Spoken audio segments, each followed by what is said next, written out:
आता है। अगला केस लिखो, थर्ड केस होगा ना ये, n factor of ionic compounds.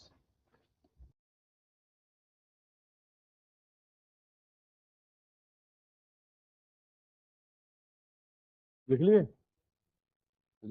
It is equals to magnitude of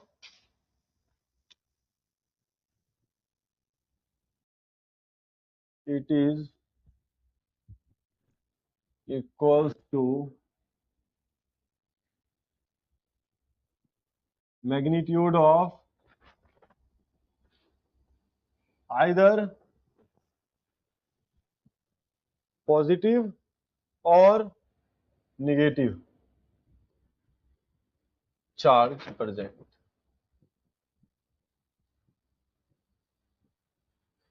इसमें बेसिकली हमें क्या करना है, कोई भी सॉल्ट गिवन होगा तो सॉल्ट के दो पार्ट होंगे, एक केटाइन वाला एक एनाइन वाला, किसी एक को पकड़ लो, क्योंकि आइदर और में किसी एक को ही पकड़ते हैं ना। अरे बोलो, तो किसी एक को पकड़ लो, या तो केटाइन को पकड़ लेना या एनाइन को, उस पर नेट चार्ज फाइंड कर लो, नेट पॉजिटिव चार्ज, या एनाइन पकड़े हो तो नेट नेगेटिव चार्ज, उसका जो मैग्नीट्यूड होगा यानी कि मॉड होगा वो अपना एन फैक्टर हो जाएगा। फॉर एग्जाम्पल अगर NaCl दिया हुआ है तो या तो Na को पकड़ लो या Cl को पकड़ लो। किसको पकड़ लो? Na को मान लो पकड़ लिया, Cl को मान लो पकड़ लिया, तो Cl पर कितना चार्ज है? -1। -1 का मॉड क्या हो जाएगा? 1। तो एन फैक्टर क्या हो जाएगा? अगला MgCl2 किसको पकड़ लो बताओ? केटाइन पकड़ो, केटाइन पर नेट चार्ज तो 2 इसका। अरे समझ में आया कि अगला Al2SO4 होल थ्राइस, बताओ किसकी मदद से बताऊं, केटाइन या एनाइन? केटाइन पकड़ो, तो एक एल्यूमिनियम पर +3 नेट चार्ज कितना है? +3 × 2 6, इसको -2 × 3 -6, मैग्नीट्यूड दोनों का क्या है? तो एन फैक्टर क्या हो जाएगा? अरे समझ में आया कि नहीं आया? एक और सवाल दूं इसमें? अच्छा, अरे एक बढ़िया सवाल दूं इसमें, एक बढ़िया सवाल लिखो, K4FeCN6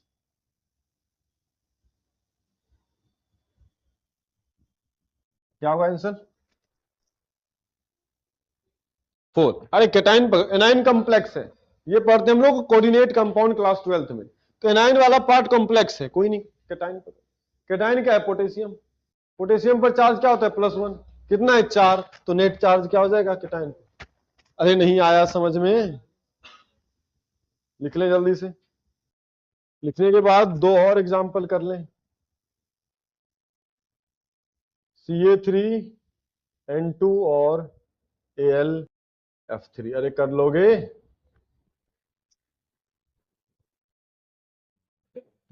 कैटायन को ही देख लो, तो 2 चार्ज वाले 3 है तो 6, एल्यूमिनियम एक ही है तो।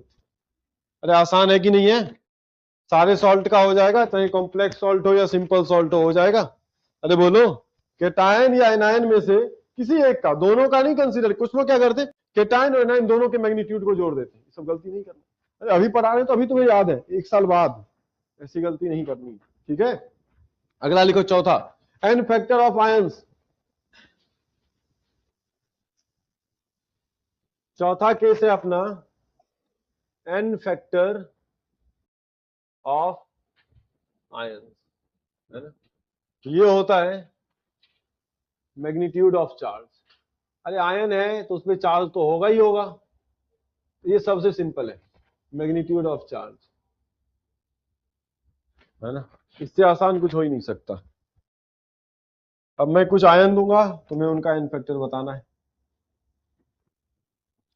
ना? इधर है आयंस और इधर तुम्हें बताना है एन फैक्टर। बता दोगे?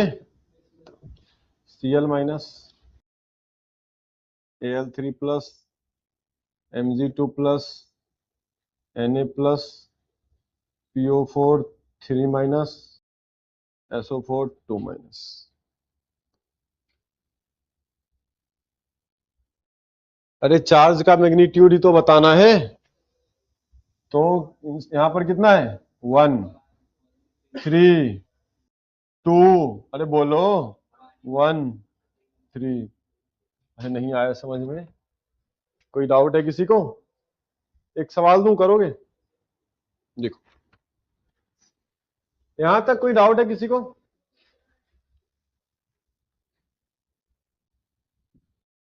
क्वेश्चन लिखो, find equivalent mass,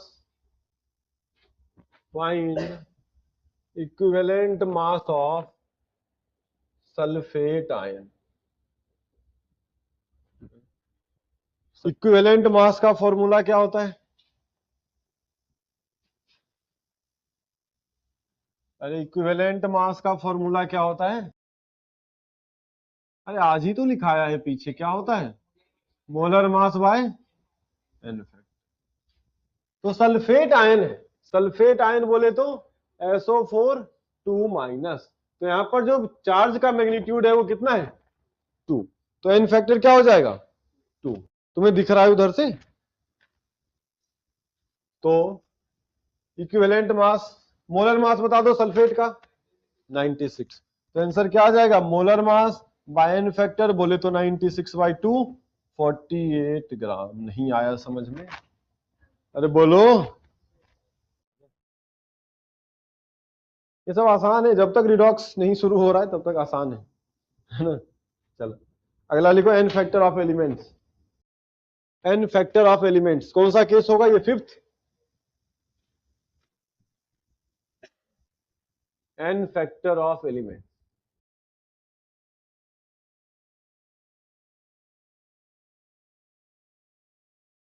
it is equals to,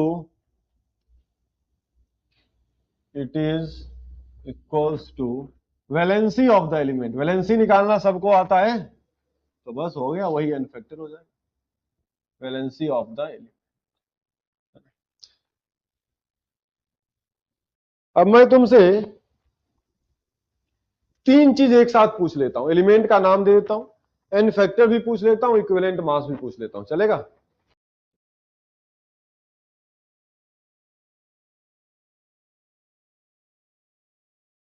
इधर है अपना एलिमेंट, यहां बताना है एन फैक्टर और यहां बताना है इक्विवेलेंट मास। बता दोगे?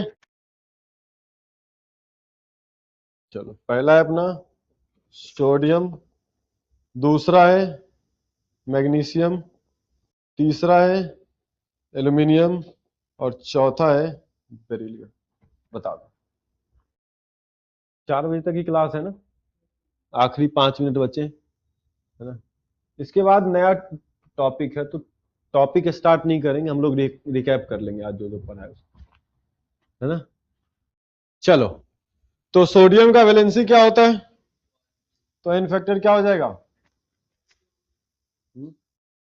मैग्नीशियम का वैलेंसी, तो एन फैक्टर। एल्यूमिनियम का वैलेंसी, तो एन फैक्टर। बेरिलियम का वैलेंसी, तो एन फैक्टर। अब बताओ इक्विवेलेंट मास क्या होता है? Molar mass by n factor. तो सोडियम का 23/1, मैग्नीशियम का 24/2, क्या हो जाएगा? 12। एल्यूमिनियम का क्या हो जाएगा? 9। बेरिलियम का 9/2, 4.5। कोई डाउट है किसी को? तो अगला टॉपिक होगा हमारा क्लासिकल कंसेप्ट ऑफ इक्विवेलेंट। तो क्लासिकल कंसेप्ट, क्लासिकल का मतलब क्या होता है? जो पुराना चलता आ रहा हो, इस पर बात करेंगे हम लोग अगली क्लास में। आज हम लोगों ने क्या क्या किया है उसको जल्दी से रिकैप कर लेते हैं। बताओ, आज फर्स्ट क्लास में आते ही हमने क्या स्टार्ट किया था? अरे सबसे पहले क्या किया था? चलो अगले पेज पे ही कराए। सबसे पहले क्या किया था? Types of reactions. इसमें दो आए थे, रिडॉक्स और नॉन रिडॉक्स। अरे टाइप ऑफ रिएक्शन हेडिंग लगाई थी, उसमें एक था रिडॉक्स, दूसरा था नॉन रिडॉक्स। रिडॉक्स में बाद में किया था, नॉन रिडॉक्स पहले किया था। नॉन रिडॉक्स में दो कैटेगरी लिखाए थे, एक था न्यूट्रलाइजेशन रिएक्शन। तो न्यूट्रलाइजेशन रिएक्शन में किसी का भी ऑक्सीडेशन नंबर चेंज नहीं हो रहा था, तो वो था नॉन रिडॉक्स। उसी तरह से डबल डिस्प्लेसमेंट, डबल डिस्प्लेसमेंट भी क्या था? Non redox reaction. उसके बाद हमने किया था रिडॉक्स रिएक्शन। रिडॉक्स रिएक्शन में डिस्प्रपोर्शनेशन किया, कम प्रपोर्शनेशन रिएक्शन किया, उसके बाद इंट्रामोलिकुलर रिडॉक्स, इंटरमोलिकुलर रिडॉक्स, उसके बाद थर्मल डिकम्पोजिशन या थर्मल डिसोसिएशन, उसके बाद कॉम्बिनेशन रिएक्शन, डिस्प्लेसमेंट रिएक्शन, और बस इतना ही था। हाँ ठीक है, हो गया। उसके बाद क्या किया हमने, इन सबके एग्जांपल्स किए, इन सबके एग्जांपल्स। उसके बाद डिस्प्लेसमेंट में दो तरह के थे, मेटल डिस्प्लेसमेंट और नॉन मेटल डिस्प्लेसमेंट। उसके बाद क्या किया था, law of equivalence. Law of equivalence क्या कहता है कि किसी एक रिएक्शन में जितने भी सब्सटेंस इन्वॉल्व हो रहे हैं सबके बराबर बराबर इक्विवेलेंट रिएक्ट होंगे और बराबर इक्विवेलेंट बनेंगे। उसके बाद इक्विवेलेंट निकालना सीखा। इक्विवेलेंट निकालने के लिए हमने 3-4 फॉर्मूला की एक सीरीज देखी। पूछता हूं नंबर ऑफ इक्विवेलेंट क्या होता है, given mass by equivalent mass, या number of mole into n factor. उसके बाद बताओ इक्विवेलेंट मास क्या होता है, molar mass by n factor. ठीक है। नॉर्मलिटी क्या होता है, number of equivalents upon volume of solution in litre.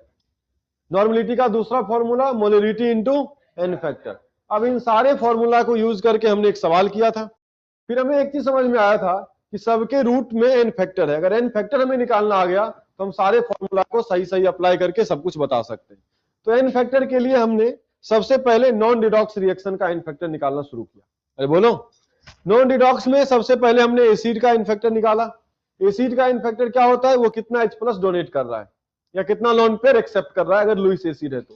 फिर हमने बेस का एन फैक्टर निकालना चालू किया। बेस का एन फैक्टर कैसे निकालते हैं, कितना OH- दे सकता है या फिर कितना लोन पेयर दे सकता है। उसके बाद हमने किसका इन फैक्टर चेक किया, सॉल्ट का। सॉल्ट या फिर आयनिक कंपाउंड। आयनिक कंपाउंड में क्या था, कैटायन या एनायन में से किसी एक को पकड़ लो, उस पर जितना चार्ज है वो कैलकुलेट कर लो। उसके बाद हमने आयंस का देखा। आयंस में सिंपली मैग्नीट्यूड ऑफ चार्ज। उसके बाद हमने किसका देखा, एलिमेंट का। एलिमेंट में सीधा बैलेंस।